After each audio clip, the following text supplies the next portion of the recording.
Hi po guys. Ngayon guys, live ay ngayon vlog naman tayo ngayon guys. Hindi pala live guys. Vlog naman tayo ngayon. Ngayon guys, magluluto naman ako ng malunggay at saka dahon ng sili, guys. Oh. Dito po guys, ito po ang sinasalang ko guys na palayok. Ayan po guys.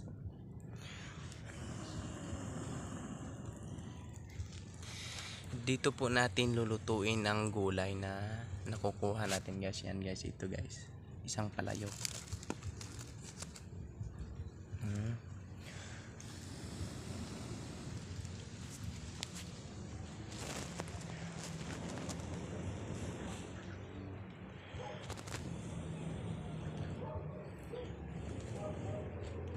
Ayan po guys,